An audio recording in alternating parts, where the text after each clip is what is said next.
Welcome back, everybody. My name is Uncle Dyce, aka Malume. This is another exciting episode of Creative Lens. And today's guest is nothing but legendary. He is the alpha and omega of the culture itself. He is someone who I've looked up to, someone for the longest time as a culture photographer I've seen out for the longest time. He's an amazing human, an all-loving brew, kind to the last. He's our brother, he's our uncle, he's everyone's fave. Welcome to the show, Mr. Hakesy, aka Hayden. How you doing, Mr. Man? I'm good, Uncle. I'm good. You know what I'm saying? Dyce Jones. Yeah. Good to be here, bro. Wow. Always seeing each other on the streets. We're outside. Outside. Oh, wow. This is taking a minute. Yeah. And how you doing, man? Maybe let's just chat that. How you doing? I'm good, bro. Blessed, you know what I'm saying? It's been a good start to the year. Damn, It's almost a quarter of the year done in a few days. Oh, yeah. That's crazy. But I'm blessed. I'm good, like healthy. You know what I mean? I can't complain about nothing, really. First quarter is done. They say that the first quarter is done. And how's the city doing for you, man? City's good, bro. City's healthy. It's part like last year, this year. It's been great. It's like city hasn't been this energetic in a long time, you know, especially like amongst the youth. Wow. Fashion, culture. It's going up. Yeah, people owning the retail stores, people putting out big parties, you know, all the Joburg cats are gonna fly into Cape Town now. Like, yeah, it's crazy. The city's nice, and it's like the young kids, you know. Yeah, the young kids are doing it, dog. Yeah. The young kids, and I mean, the young kids are doing it. I guess maybe let's start from where it all began, man. You know, like I watched Brown Sugar the other day, and there was that. When did you fall in love with hip hop? Oh, bro, I can tell you exactly. Like, yeah, man. So, like, I always like, so I'm like really, like, I'm a little older, like, so I still know about the 4 elements of hip hop and all that stuff, right? Mm-hmm. So, like, obviously, like, growing up, like, in the 90s and 2000s, like, you know, rap music, you know, hip hop. But, like, being from the southern suburbs, like, where we at now, like, the trains and all that stuff, like, we used to take trains when we were young, so the graffiti was crazy. Yeah, the graffiti was crazy on the train. So that's, like, my first, like, introduction to the culture of hip hop, like graffiti. Like I actually like graffiti more than I actually like music and anything else. For real? Like, yeah, it just captured my imagination in a way that I was like, yo, and I can't explain it, I can't put it into words, but I just like the art, the graffiti, the boldness, the braveness of it all. I know, right? I used to look at these things, I was like, yo, who are these people? Because like you obviously you grow up and you think art is supposed to be in a gallery, and all this, but now you jump on the train and just you see all the stuff, and like you go to high school and then you see all the desks are banged up, the walls are tagged up.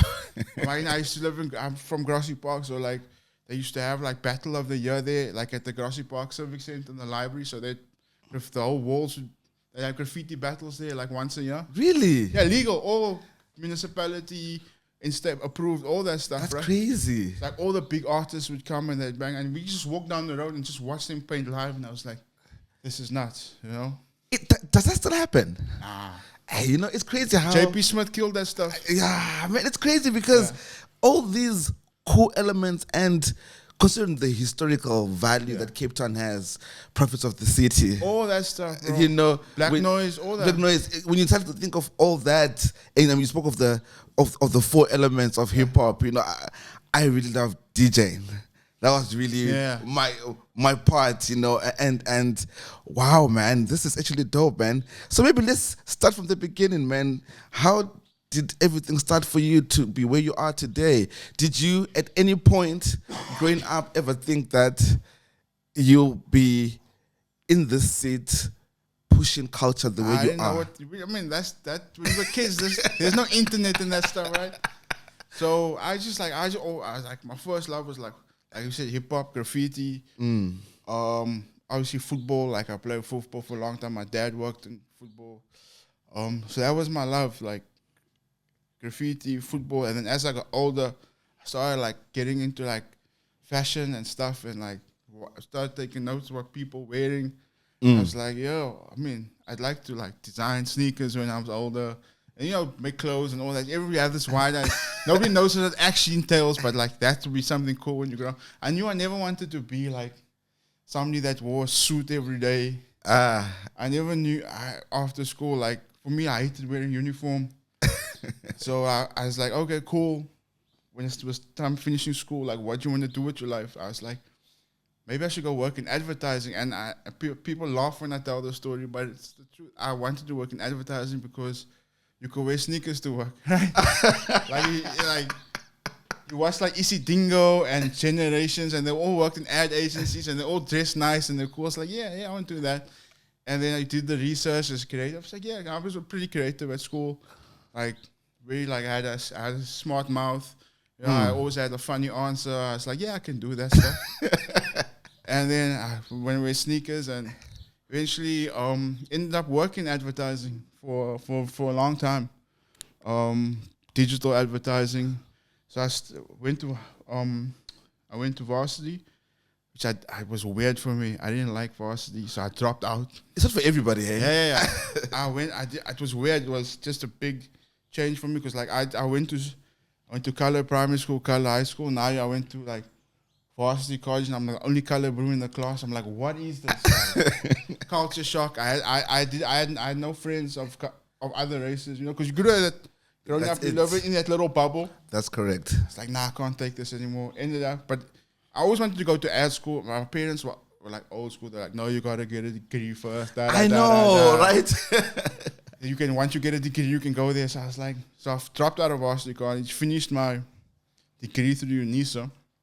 But at that time, I was just doing like little odd jobs here and there just to get shoe money. Like, so So you're always a sneakerhead? My whole life.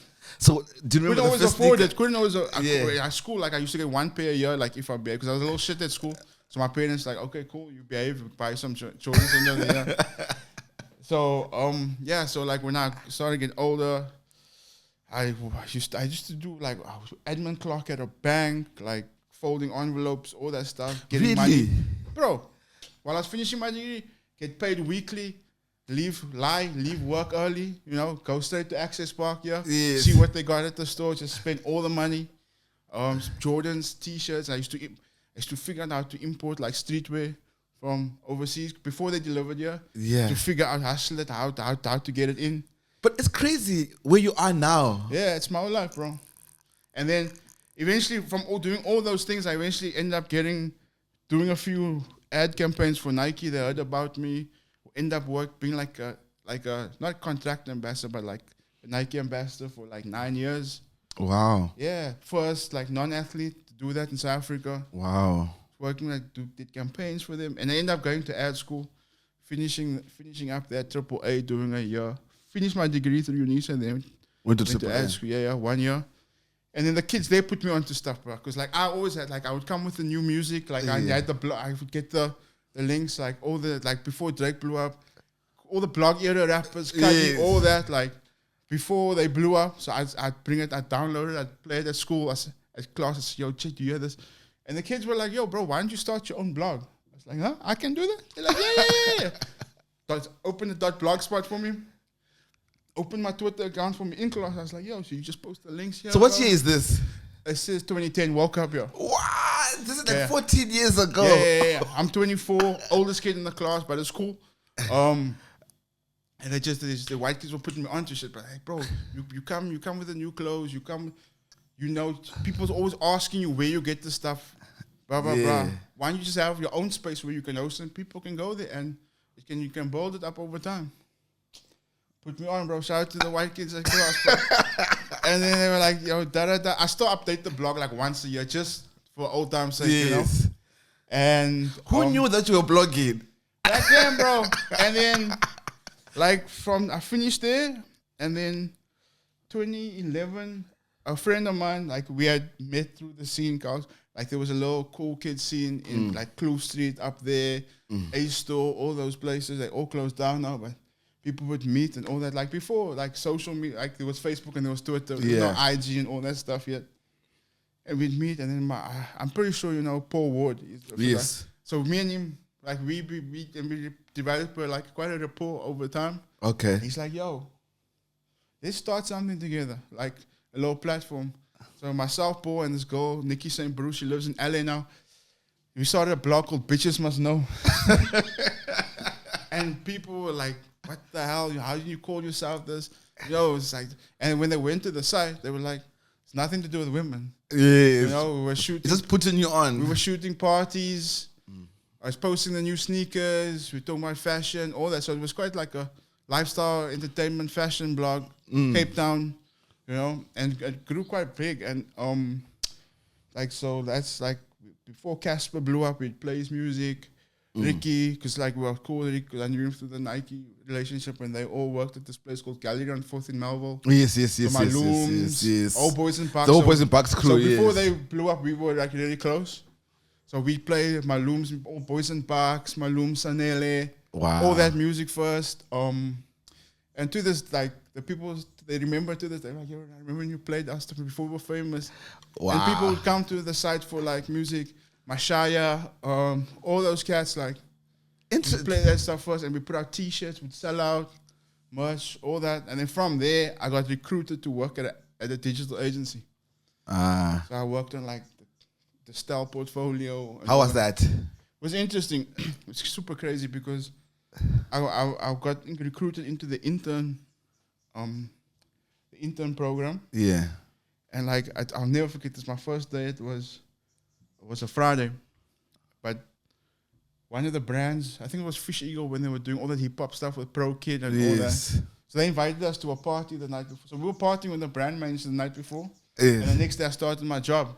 But I didn't know that they had that account. So then all the brand managers walked in the Friday for their status, and I'm here in the answering phones and getting coffee. But I was partying them. They're like, bro, what's going on? I was like, my first day here, bro. I didn't know. I just showed up. You know what I mean? And they're like, nah, come sit with us in the meeting.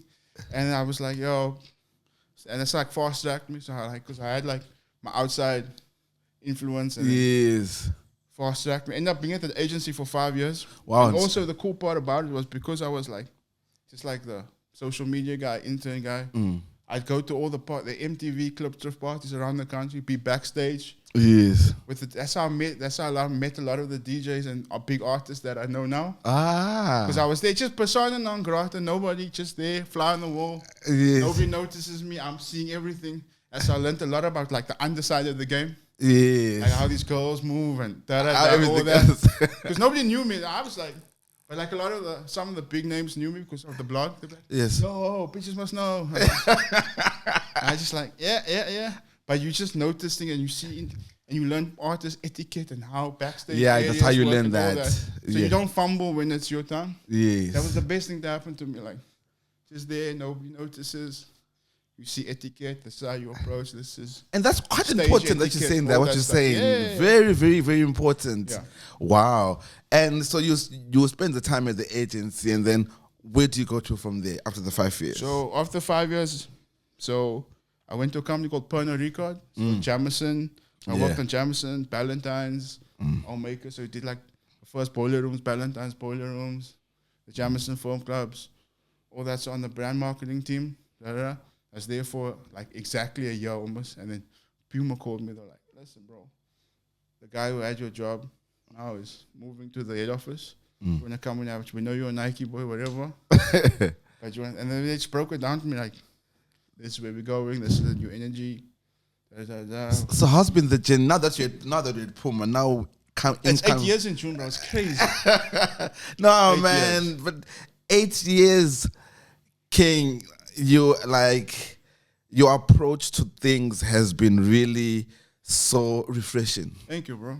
And as a marketing guy myself, it's almost hard to miss with the work. Maybe we can start with what's been your approach working with the younger kids before we get into the projects themselves. What's been your approach? It's actually quite a simple approach. It's like, just let the kids play, you know what I'm saying? Like, you identify people that's cool, and you bring them in, you work with them. It's like you support them, like, yo, I got a show tonight, I need some stuff. Might not be cash up front, you build relationships, see what they do with the product.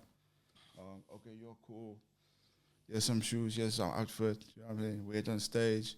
And it's just so, like, you just slowly, and people always concerned about chasing the biggest artists and all that, like, work with. Slowly build it. Like you've done it so and well. also like Puma wasn't like the top of mine at the time. Like it was Nike, Adi, all those things. So it was just like, yo, listen, the product is already. Like I believed in the product. The product was great. You just needed people to see it. And this is what we bro. Like you think we that, now we this.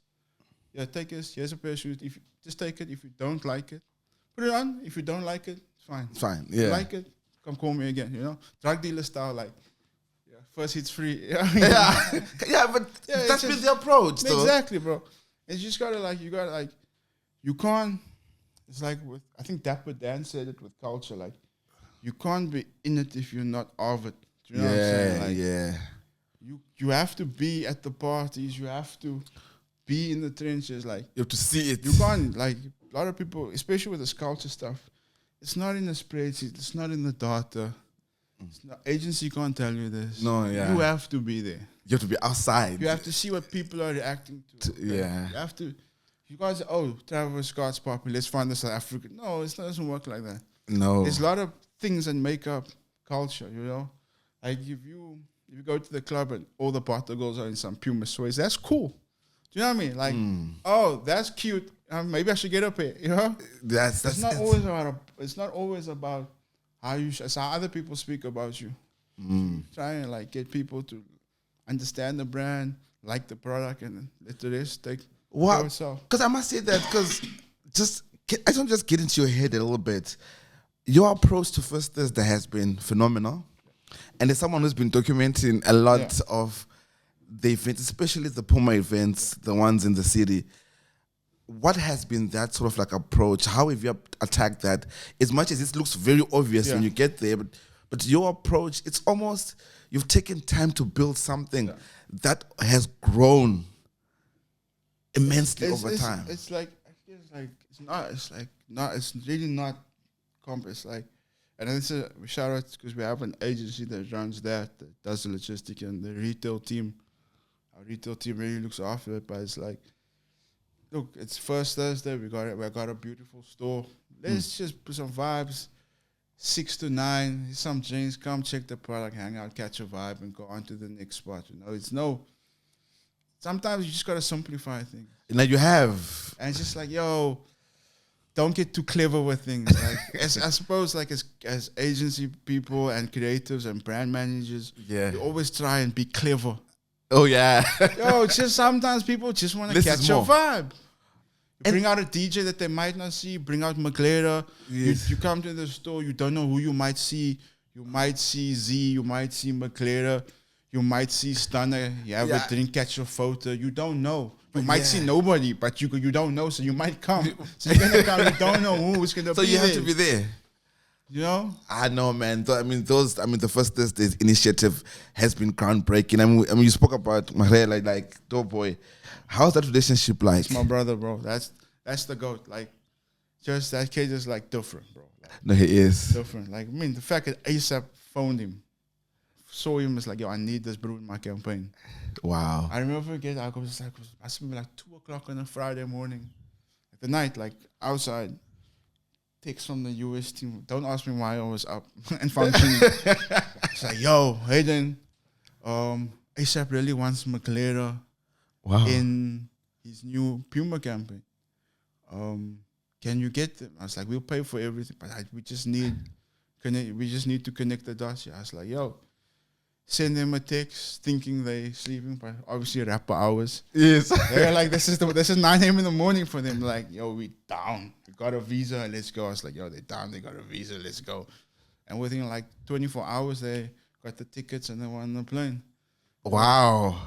So it's like, you gotta be able, it's connection, like you're not able to do those things if you're not like deeply connected with the people you work with. Yeah. And they're not just a transaction. Oh, you need to post here. You need to. Yeah. It's a meaningful relationship. Your family. Yeah. Puma family is not a hashtag. It's real life. Wow, man. Your mom, your brother needs some boots for his soccer. Sure, bro. Go fetch a bit. Yeah. Your mom needs some new walking shoes. Say less. Because your approach has been so seamless, and I love that strategy. As in, the product should just be in the hands of the people, the customer, and not the customer, of the audience itself. Let the kids play. That's it. Yeah, and it's like, it's down. Because, and also, like, my approach is, I think what really helped me is, like, I'm very respectful of the audience. Like, I know these kids are really smart. Like, they're not data points. They're not an LSM. Yes, exactly. Like, these kids are really, really smart. Like, you can't, and they get insulted quickly if you try and spin them as too much of a story. You know what I mean? Like, they see through these things. You know? Yeah, and you can't BS. Yeah, you can't. These lighties, you can't play games with them, bro. So just don't overcook things. Like, just, here's McGlare, shoot the stuff. McGlare shoots the campaign. Here's the dates we need to go live. We send out some supplemental products to some content creators, some cool people. And I don't like really doing the whole, like, traditional influencer thing. Like, this. Say, shoot this for me. Your style, you know? Yeah. Some guidelines. Don't swear in the caption. That's it. Like, yes, yeah, exactly. Don't smoke weed in the video. Yeah. Like, the obvious ones, right? Yeah. But just not too much, you know?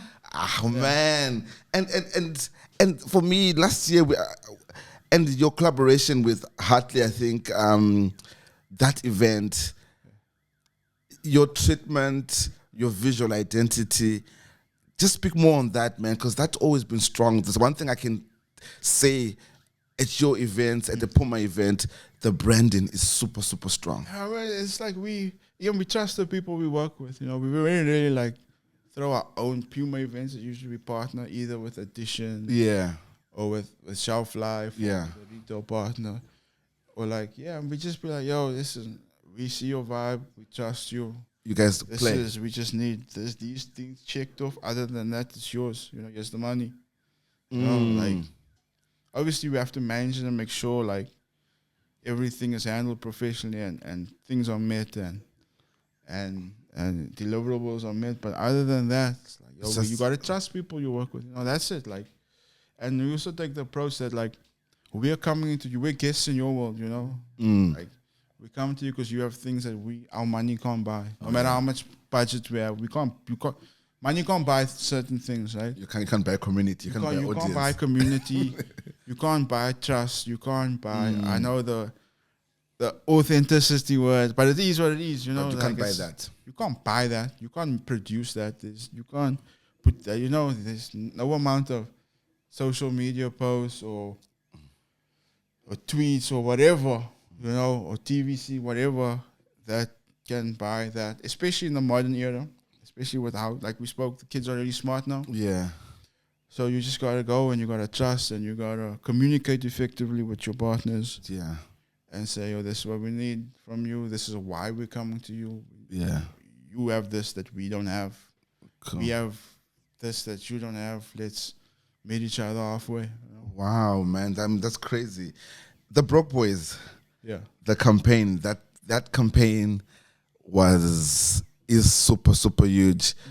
And I just love how you have, that's your point, you've almost gone grassroots to say, I've identified this particular creative, this team of talented young men who have the source. And like you said, that partnership was so seamlessly. How did that develop to what it is today? So I actually started obviously you can't deny them. Yeah. They're there, they're doing their thing, and then it actually started out like we used to send product and stuff, like some light stuff, no obligations or anything. And then I think it was when they were going to Soul DXB to do their activation there. Yeah. So they were doing the sale, they needed cash. So my boss, actually my marketing director, I was in a meeting, and he sent me a screenshot. He's like, reach out to them, see if we can cover tickets or whatever for them, you know, and then we can make a deal, like maybe they shoot content for us or that. Yeah. So it started like in that December. So it was actually started like by my director. He's like, reach out to these dudes. I was like, okay, cool. Okay, yeah, why not? Say less, yeah. And then shot it, went really well. I mean, covered the tickets. They shot content for us. They wore our footwear through the trip. And then we had our winter seasonal campaign. We needed something shot.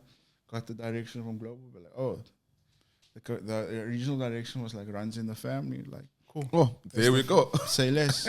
Reached out. They're like, yeah, let's do it. And yeah. And that's what it is today. Charge us a lot of money, but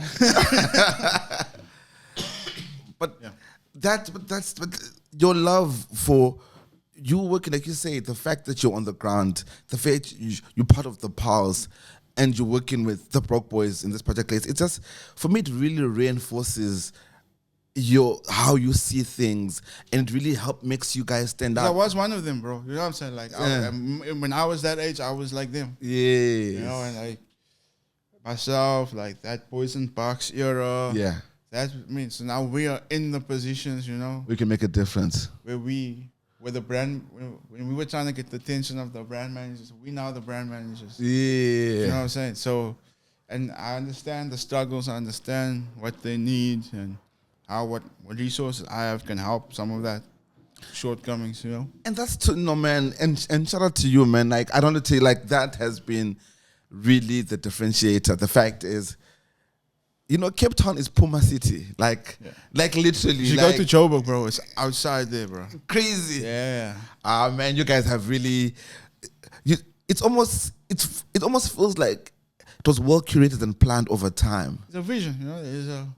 Like, I knew where I wanted to go. Yeah. It's difficult sometimes because obviously you need internal buy-in and all that stuff. Yes. And it was difficult, like, I mean, because I came in hot. Like, my first ever PUMA campaign, I had a Nati in, you know. It was like a Nati, Youngster, Doc Kumalo. Yes. Like, 3 of them. And so slowly people started to see, oh, okay, this is with the why. And then people were like, yeah, shit, bro. You say so, bro. Like, you got the buy-in. And it's like, I'm allowed a lot of freedom. You know, like, I have to give credit to the business. They let me do my thing, and that I have adequate. Helps, It's crazy, bro. Big time. And I have the adequate resources to do it. You know, so I can't say it's like it always gets weird when people give me the credit, but it's not me alone. It's a whole team. It's a whole lot. It's a bunch of us. You know. And I'm just the most handsome, so I.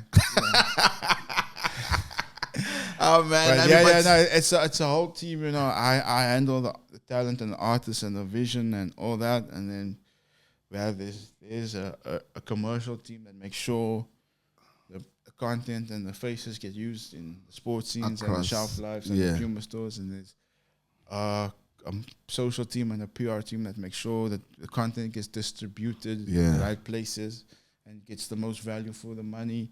So it's a lot of a team effort. There are many moving parts in the background. Facts. I know. Shout out to the whole Puma team, man, and the fact that, you know, you just reinforcing the fact that there's this whole team behind you. So shout out to everybody, man, on the side. Stunner, how did that come about? Sheesh. So Stunner, so obviously we played in the movie, we play heavily in music. So when you saw Blackie, when we worked with Blackie, we worked with Manu Batu, McLaren, all that. And obviously, like, Vinny, yes. Shout out to Vinny. Shout out to Vinny. Ricky also. Yes. So Ricky's everyone's OG, right? Rest in peace. Shout out. So, and Ricky was very close with the brand. Vinny's close with the brand still. So all his friends were close with the brand. And he liked Puma. Like, he had a relationship because, like, he tells the story. Ricky took him shopping at Puma one day, shut down the store. And so he always, and then also a very important person in that relationship was a lady by the name of Katlego Godana, stylist. So we both say she's my daughter. So she, like, always made sure he, like, had a Puma piece in the shoot or it's that, and he really got close to the brand. So I hit him up one day. I was like, bro, you know, like, you down? Like, you want to do some work together? It's like, bro, I've been waiting for this message. You know, and yeah. And it just came through. Came through. Same with Z Numalo. She also, like, we put them both in the bubble together. She's like, she cried. She was like, yo, I used to walk past the store, couldn't afford the stuff, and now I'm in the man. Yeah, bro. It's like, that's what it's about, you know. No, I just really love your vision, to be honest with you, and just the fact that, you know, you're really, really in touch and in tune with the culture, because your direction has really been so different to everybody else. And speaking of which, and how are you keeping things afloat? As Hakesy, how are you? Every day you wake up, bro. Like, just remember, like I always tell people, like, people don't think about it. It's like you go to war every day with giants like Nike and Adidas. And yes. Like, and we all cool. Like, we were like all the brand managers over there. It's like, you know, we respect each other. We're friends. Like outside of work. Not friends, like we don't. But you know each. You know it because of the work. We know each other very well. Yes. And yeah, I was like, oh, like I was like, it's just like, so I really love what I do. So like when I see them do something cool, I was like, watch this. You know what I mean, like, oh, you think you slick? I watch this. You know, yeah. And it's just like friendly fire. Yeah. Like, but it's good for good for the market. I take it personal, bro. When somebody else does something, I was like, yeah, cool. But it's up now. It's up now. Oh, you think you slick? Oh, watch wow. This. Yeah. Yeah, it's fun. And it's like, I think it really helps that you get, I mean, this is my first love, you know, like, keep perspective. Like, how many people get to do this? Yeah. It's special, you know. There's like 3 jobs in the country that get to do this. Do you see that? Right? I mean, there are other brands, but like in terms of like budgets and resources. Yes, it's just three jobs in that sense, right? And yeah, you know, and I wake up every day and I was like grateful. Like sometimes it's very difficult to work in your passion because sometimes you have to make decisions that's like you wouldn't really want to make a person, but I understand there's a bigger business. Yes. There's business supports like 1,000 families. You know, it's not about you. It's about the bigger picture to everything. So yeah, it's smell the roses. You know, every day you wake up and like, okay, let's go again. You know? Let's go again. We'll try again. What are you listening to? Bro, I listen right now? Bro, it's crazy. Like, I listen to like Brazilian jazz now, bro. Really? Yeah, that bossa nova stuff. It's like, yo, like also like cocktail jazz and stuff. Like, I just put that on, clear my mind. And then, like, if I need to, like, get hype, obviously I put on my Griselda, my West Side Gun. Like, yeah, man, it's like that. Like, I like music that's, like, quite, like, instrumental. Like, even the hip-hop stuff, like, you know, sounds, live sounds. But also, it depends on my mood. But, like, I just, like, put in the jazz, like, the Brazilian stuff, the cocktail jazz, like that old, like, 19th Miles Davis. Yes. Like, you know, those things. Yeah. Would you consider, because you always, like, your posts, if you look at your social stuff, right? Your content that you post, music and fashion are definitely at the heart of you. So maybe let's speak more of music. Would you ever curate playlists? I low-key have a burner account that creates playlists. For real? Yeah. I do, like, make my own playlist, like, set the mood for that. But, like, I always... Like, I've been putting it off, and like my friends like bully me all the time. Like, yeah, you say you want to do it because I want to start like a music page, but like, I just get so bogged down with like I have a lot on my plate. So it's like, in my mind, there's these things I want to do versus and then it's like every time I get a chance to do nothing, I take it. Like for me, like that's like luxury. Like just do nothing. You really do nothing. Slow mornings, chilling. You know, burn some incense, do the floors. Yes. Like, you know. Just really exercise have it there. So like I really want to do it, like for real. Like I'm serious. No, you know what, you should, man, because it's safe to say you're a khutman now. You know, it's safe. Nah. It's not a lie, right? Exactly. It's safe to say you're a khutman, and I really believe that you will be that individual who will have a very nice taste. Yeah, like I'll start sharing my playlist. I'll send you some of the stuff. No, please do, because you know, like half the time when sometimes I see your posts and I for me it's the music I listen to first. I'm like, hell no way will I have even chosen this song. Yeah. But it works. That's it, bro. It's like I always get like, I think like because we're like maybe old school ad guys, like there's when you take two things on the surface level that's not related, like my style and some fucking jazz music, and you put it together, but it makes sense. Like there he's walking in front of the mosque in Woodstock. It looks it's pink. Yes. It looks like it could be in the Brazil somewhere. And you got some empanada start playing turu in the background, thugged out. Yeah, actually. Do you know what I'm saying?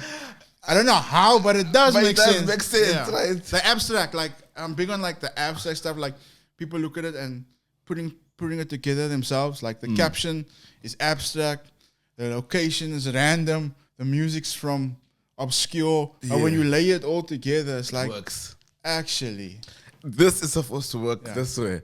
Oh, wow. And your fashion, I will safely say you are a fashion icon. Thank you, bro. Yeah, no, I would definitely safely say that. And you're one person I follow a lot, fashion sense. I'm like, that is dope. I'm like, how did you do that? So, and I know you said earlier on that fashion has been something that you have followed for a long time. But now, the older you and where you are today, you know, how's your sense of fashion now? I think it's like, it's still like the same, because like, I think it's like I was having a conversation with a colleague yesterday, like, I'm 39, I bought my first pair of hard bottoms last year. What? You know, I said like, I only wear sneakers, my whole sneakers and Timberlands, my whole life, right? So now I'm getting older and it's changing. And so like, I guess my whole life I've been interested with, but I've always been super tuned in with what's happening on the runways and stuff like that. And as I get older, got a bit more cash to spend on clothes and traveling a lot more. Like you get to pick up things, and like also you start, I think internally you start becoming more okay with yourself, you know. I know, right? I don't know if you can swear, but you start giving less of a fuck.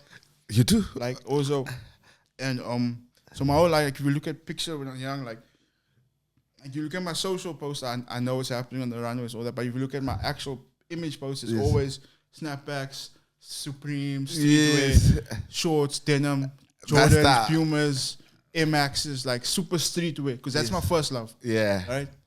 I love denim. Yeah. You know, I love good denim. I love good workwear. But as you get older, like you're like, actually, you know what? Like also, like I used to be a lot bigger. Like so you always like, maybe I should just dress for my body size. Yeah. But as you get a little older, you stop giving less of a fuck. I know, right? And what I would say with fashion is like, the less you think about it, the flyer it is, right? Because you're over complicating it, and like you're thinking, oh, but I was like, and also a big part of this, I realized that as you get older, everybody got their own shit. Nobody gives a fuck about what you, bro. Right? Nobody's watching you, bro.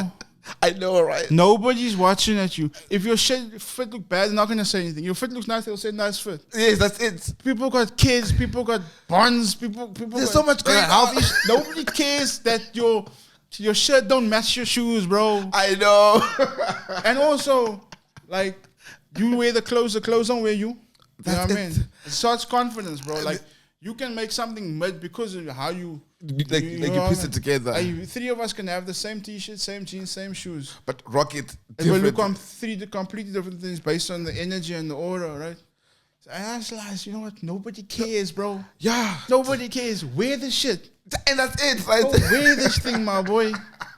You not that. Nobody's gonna look at what you got on. Just go wear this shit. Wait. If it looks nice, they'll notice. If it doesn't, they won't. They won't, right? Yeah. And that's it.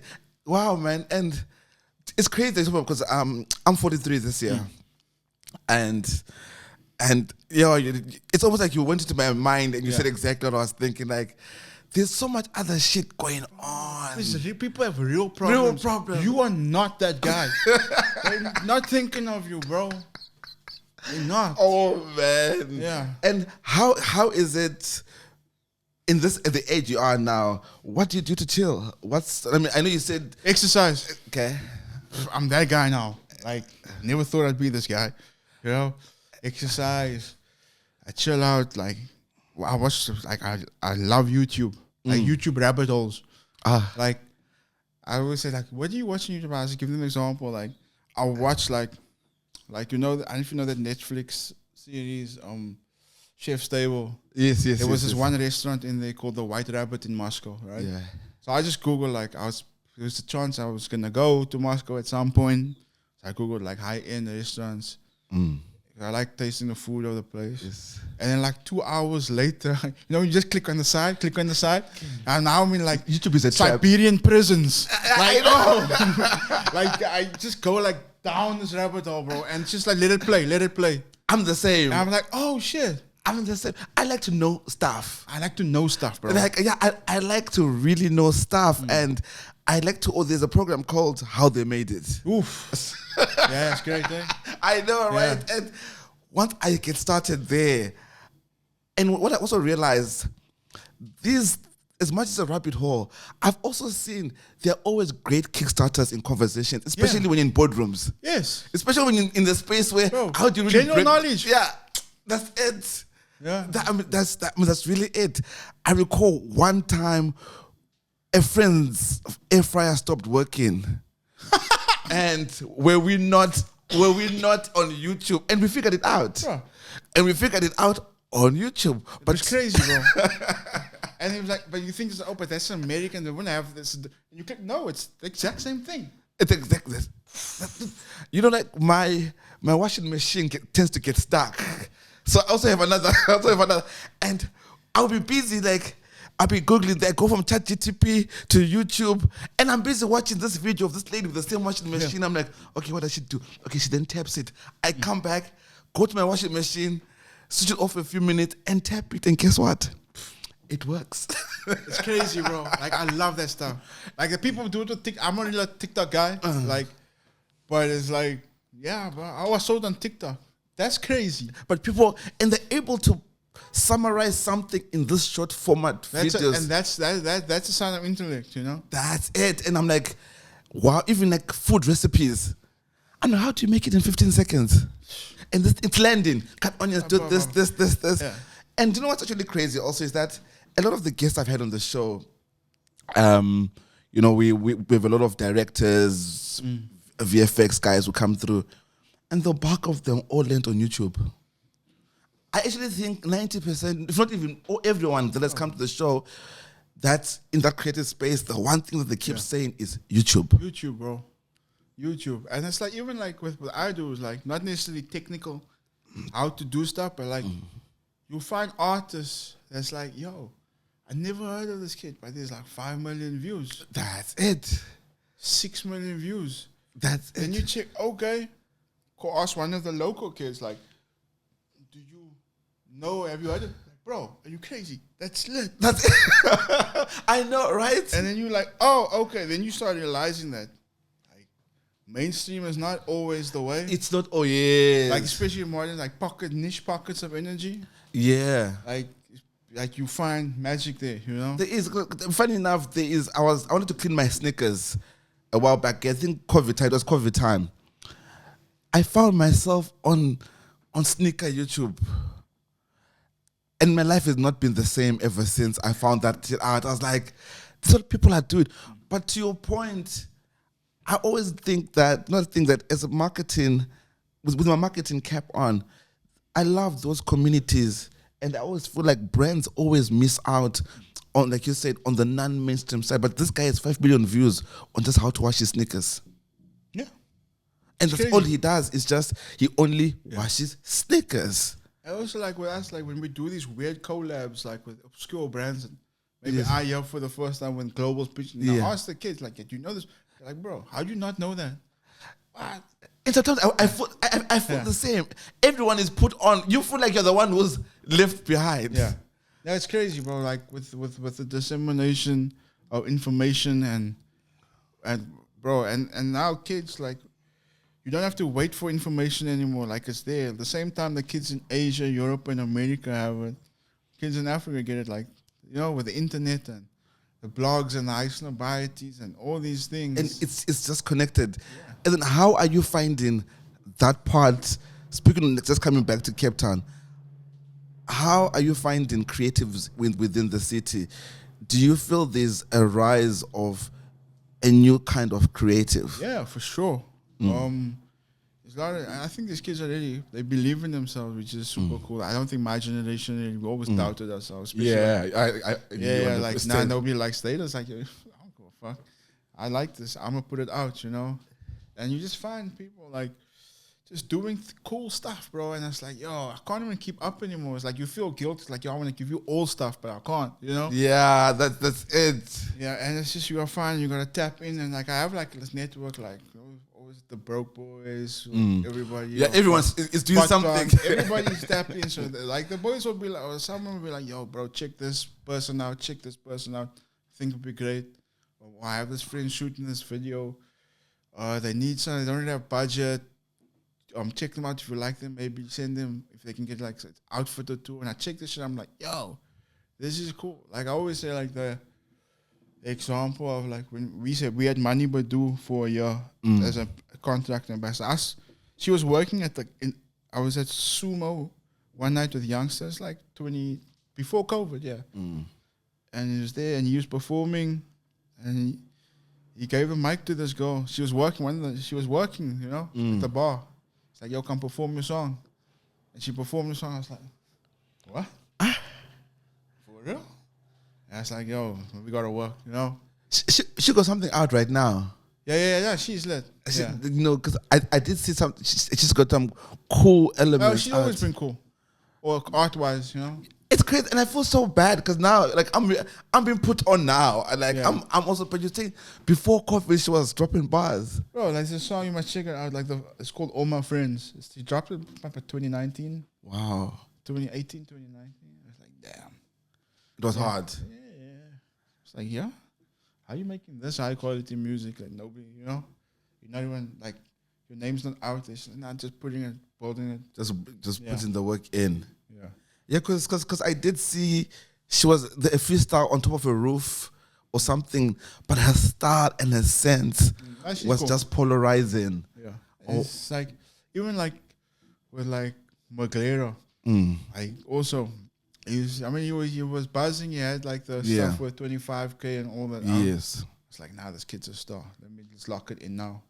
You know? Because the first time I actually heard of him was he was in one of those tuck shops. Yeah. I think that was the first time, and I think AKA had tweeted it out, something to that effect, RIP AKA, and I was just like, he is going to be a hard kid. Yeah. And for sure.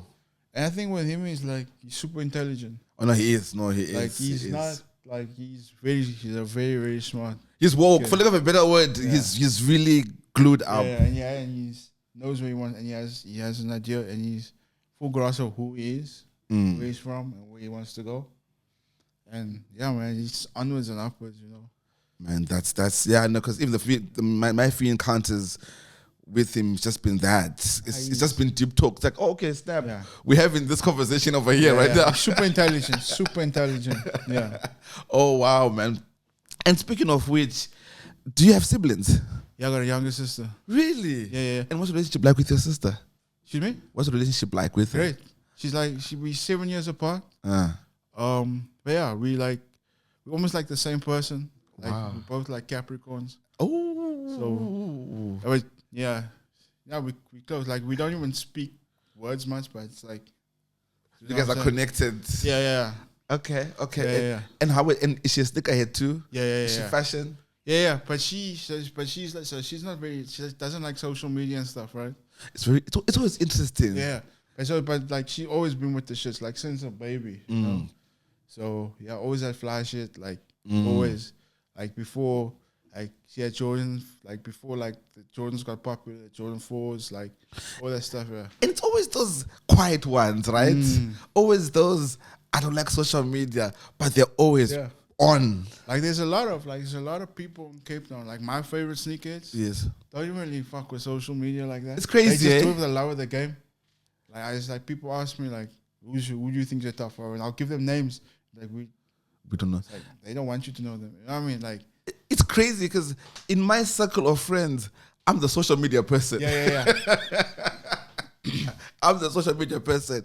It's always, and with all my mates, they just are like you said, private. I have a friend of mine, he's big into collecting, he's into F1 racing. Yeah. So he always collects the miniature versions of the cars, and I saw the price of those. I wanted to get him a birthday present. Yeah, when you saw us. When I saw it, I was like, no ways. I can't give up a liver. Yeah. Just for this thing. Yeah. And now that Hamilton has gone to Ferrari, I'm not okay. Because now he needs everything Ferrari.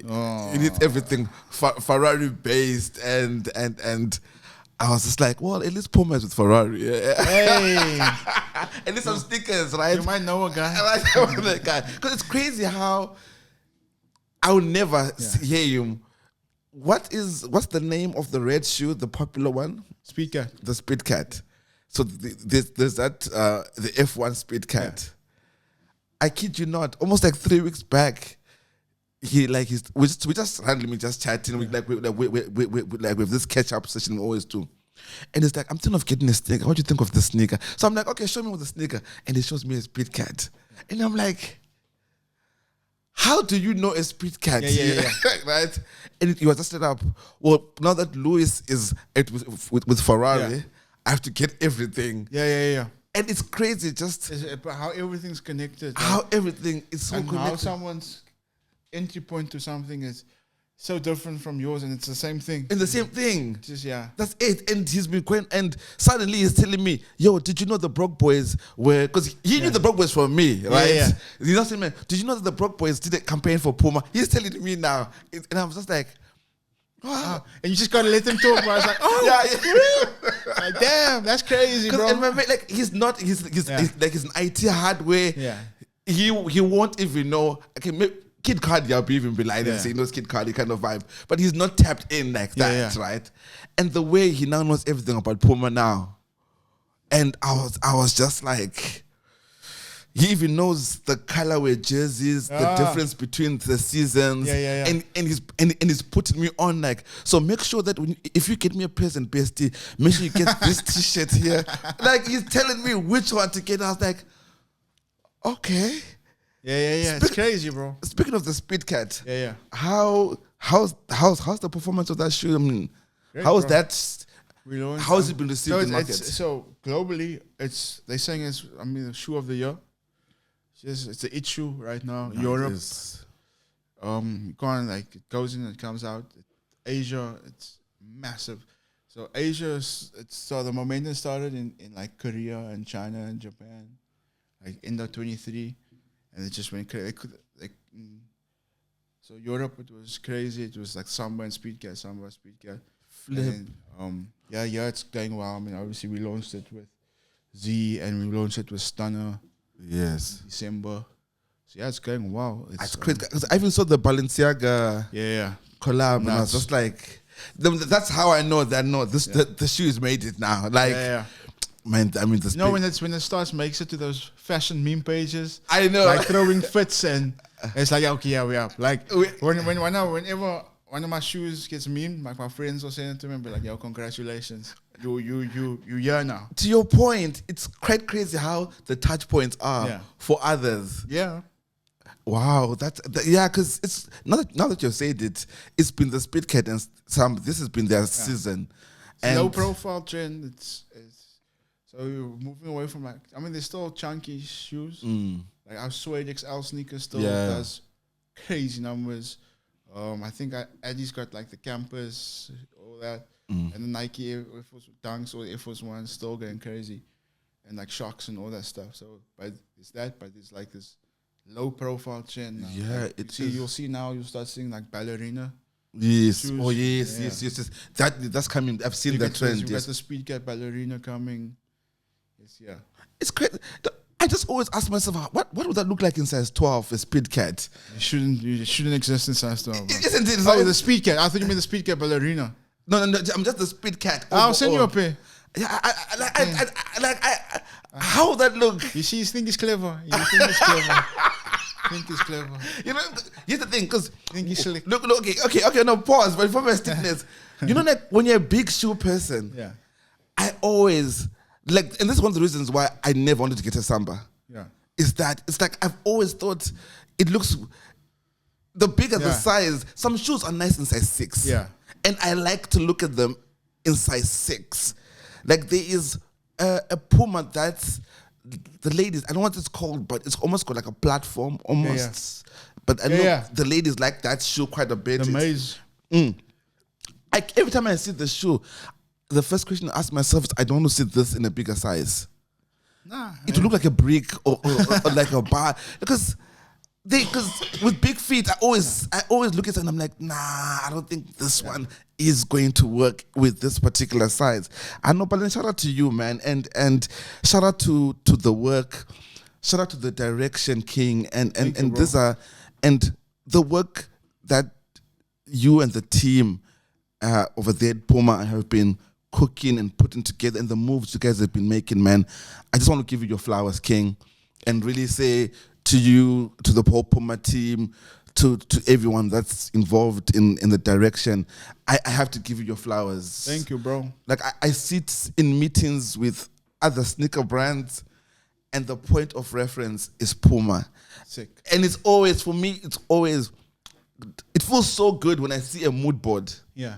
And I see it's work that I can say, hey, I know the people behind, I know and just to see you as a mood board, man, like, I appreciate it, like, no, that is so strong. It's like to say, okay, I see, this is cool. Speaking of which, soccer jerseys. What PUMA is which teams are the PUMA? So City. Man City. Man City. Man City. Yeah, Man City is PUMA. Dortmund. Okay. And then AC Milan. It's like, There's a bunch of other teams. There's a whole lot of teams. Sundown, obviously Sundowns. Okay, Sundowns, yes. Red Bull Salzburg. You're gonna say, I can't say too much because I don't know if it's dropped, if the information is out yet, but watch closely. I'll tell you off camera, but is some ill doesn't stuff. be coming. Yeah. For the World Club Cup. World Club Cup. Yeah. Nice. Like soon. Yeah, you're gonna see him ill, like a ill. It's gonna be ill. Sick, bro. Skepta. How's that going? Yeah, Skippy. You know what I mean? Yeah, Big Smoke is good, bro. It's great. The first drop sold out in like 8 minutes. It was crazy. It was like we didn't expect that. So this is online. Online shelf. So for now it's like top tier product. So it will go to. Yes. It's certain defined doors around the world. That global defines. We don't really have control of that. So it's like Skepta and the global team will sit in all that. Okay, cool. But we are one of the markets that do really well in PUMA. Like one of like in terms of like brand love and stuff. Okay. So in terms of how people perceive us, so they love South Africa, and also like outside of sneakers, South Africa right now is on a crazy generational run, bro. Yeah, it is. No. So everybody is South Africa mad right now. The whole world, bro. Like even when you travel, you just know like you. It used to be when you tell people South Africa, they say Mandela, and now it's piano. Yeah, like, no, I'm a piano. It's like, yeah, bro. Like. Do you know what's crazy? Speaking of which, Tyler, Bafana right now, bro. No. SA is on a nice road, dog. Like and this is super good. Yeah, it's good for the culture. It's crazy. In December, I think where were we? I saw you out somewhere, but one of these Ostrich Farm events. Yeah. These guys, when you know something is up, when Mateki says the founders, these guys are saying. The MCs are like, all those from South Africa, put your hands up. And I just keep asking myself, does he know something? I was at an event last year. Last year in London. And it's like at a Fenty party. Rihanna was there, everybody was there. And in London, and like whole night, they just played piano. Like London-based DJs. Great sets. They had the instruments, everybody is like, yeah, boy. Like, come on. But it's like, it was like, and people were like, South Africa, what do you think? I was like, this is good. Music's well, the set's great, it's mixed well. But if you've heard piano in South Africa, it's different. If you've heard piano in Pretoria, like it's just something that like everywhere else, even though the music's good, the set's well, it's mixed. It's just that thing is not, There's something missing. Until you come here, you won't understand it. Yeah, and that's the thing about it is piano has really taken us far from that social footprint. Yeah. And the fact that it's going that far. Speaking of Rihanna, how was that meeting with flying out there? And cool, bro. Yeah, how was that? Really cool. All these artists are really cool. It was nice, closed off event. Super cool. Really was there. Who else was there? There was a bunch of people. I can't remember. but it was really nice. I think Ada Star was there. Yeah, it was really nice. It was super cool. Easy. Yeah. ASAP's also super cool. Okay. You said photo of ASAP and Rolo. No. I'll show you the photo. It's crazy. You know, Rolo is our superstar. You know, like I was getting one year, bro. I need to, because him and I were working on a project. We're supposed to work with the Temple Boys on a documentary we're working on. Shout out to Rolo, man. Someone once, I don't know who I was talking to, and I was like, there's some things that are unique to Cape Town, and I think Rolo is one of them. I was saying this, I was talking to an out-of-towner, and I think he saw Rolo, and he was trying to sort of like tell me who he meant, right? And he kept talking. I was like, "You mean Rolo Bolt?" And then they showed me a picture of Rolo through his profile, and he says, "Yo, man, he's so unique to Cape Town because I think every time he comes to the city, Rolo always services. Somewhere there. Somewhere he stepped in somewhere. He's there somewhere there." And I was like, and he's definitely said, "No, you're right. I definitely need to have him on the show because he's definitely Cape Town culture." I'll send you the picture. A sick photo of like him and ASAP and Ian Connor in Dubai. Yeah. Rolo. He's the plug. At the Gucci party. It's nuts, bro. You have something to yourself, like we often we sit there, like in other foreign countries, you know, like, how the fuck did you do that? Did we end up here? Like we went to this party once, so when we were in Dubai, and then the Queen Elizabeth II, the massive ship, pulled up. And this company, Blue Marlin, who's one of the biggest promoters in Ibiza, they threw a party in the hull of the ship, right? So it was myself, Rolo, 2 other dudes, and you know, Chris Jack from Story. So Chris Jack is DJ, blah. So we all there. We're there. Like, yo, how do you get into this party? It's like, okay, let me see. Chris is like, let me see if I can make a phone call. Jumps on the phone, blah, blah, blah. He's like, okay, cool. Just gotta say this name at the door. So we're like, I don't know. But you walk in front, bro. He's like, he talks to the girl at the counter. And he waves. We're like, oh shit, this worked. So we go in and we go. Security escort into the shop, bro. I'm finding the videos. Into the shop, and it's just rave scenes in the engine room of the ship, bro. And we just sitting there like, this is nuts. Security is all the, you know, Dubai serious security. Like, come sit this way. Like, yo, who's paying? If there's a table here, I don't know. A salt beer is 300 rand. I don't know how much Don P is gonna be. I know, right? Yeah. And I'm thinking, and it looked like there only some Magnums here, bro. What? So we were in there, and it was a fucking crazy night, and like we were there. Like I watched, rest in peace, AKA. I watched Nas. We watched Nas perform live together in Dubai. Wu-Tang. Damn. Like when I saw, like, I was in this party in the 2023 when we went to the Broke Boys. Yes. Me and Uncle Salik and Funky. Oh, what's his name, bro? Like, my favorite, like, top 3 favorite rappers all time, Ghostface. Wow. Performing, bro. Private. Busta Rhymes is there. Lupe is there. Mos Def is there. I know. And we just stand like, and we're all in the same section. Jada Kiss is there. We're all in the same section, bro. And it's just nuts. Like, and everybody's, like, being treated like normal. Like, nobody, like, if you're in there. Yeah. It's like, how, bro? It started with sneakers, like, and now we're here.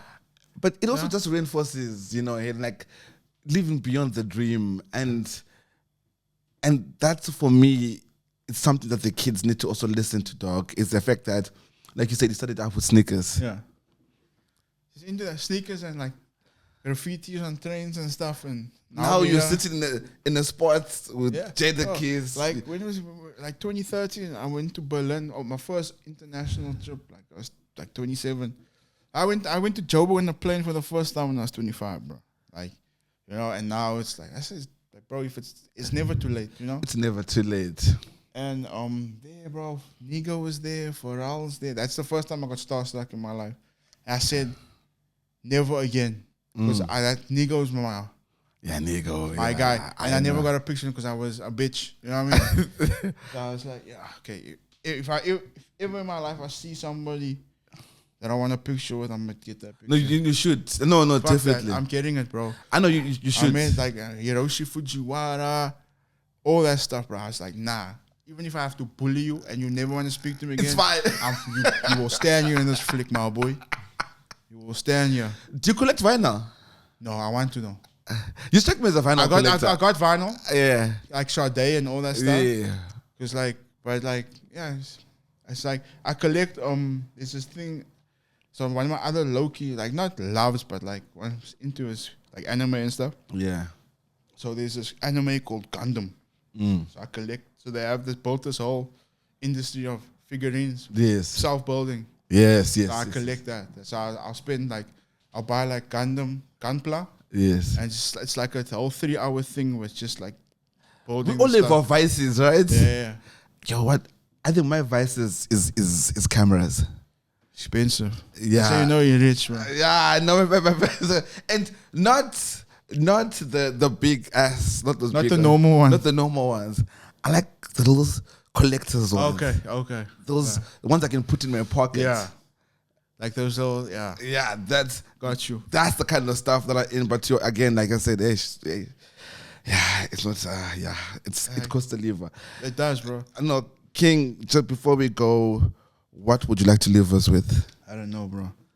Like it's crazy because it's like for me, it's like it's never ending. You know, there's no finish line. Yeah. So you just go until you can't go anymore. See as much as you can. Take the scenic route. Focus on the craft. Nothing easy isn't worth it. You know what I mean? Like that lick you think you're eating. You know what I mean? Like learn as much as you can. You got a long life to live. All money's not good money. Do you know what I mean? Like all money's not good money. It's okay to leave money on the table and walk away if it don't sit right with your soul.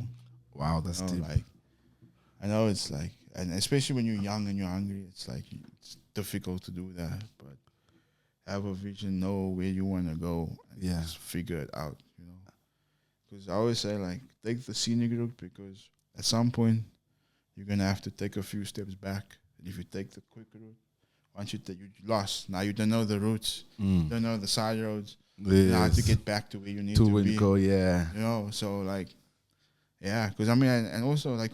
Even the more you achieve, you're still gonna have to take L's. You know, I mean, L's is not. It's learning. It's part of the game, bro. It's L's for learning, exactly, bro. You only lose when you don't learn. That's it. Cliche, but facts. That's facts. You know, like it's okay to take L's. Don't be scared to take L's. Also, the kids, man. An L is a lesson. One of the best things that happened to me was L's, bro. Embarrassment. You know, losing. Fuck it. Now we gotta run it back up. Smarter, you know. But we're here now. You break a bone, it grows back stronger. You know. That's it. Facts. No, man. Thank you very much, man. Thank you for having me, bro. Hayden, man. Like I want you to know that I love you, man. Thank you, bro. Thank you for being the curator that you are. Thank you for being the community that you are. Thank you for being the culture that you are. Thank you for bringing in love and pushing the culture forward, man. And I know we keep talking about the word culture. What you're doing is cultural. You embody that and I love the fact that where you are sitting, you are actually using your position to change things. Thank you, bro. I appreciate that. And we love you for that, man. So I really want you to know that we love you here. I love you. I know many other people out there feel exactly the same, man. But thank you for doing what you're doing, man.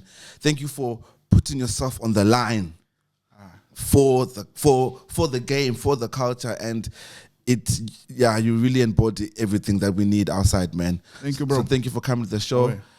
I'm your host, Uncle Dyce, and again, this is a special edition with the GOAT himself. We out. Easy. Peace. Away.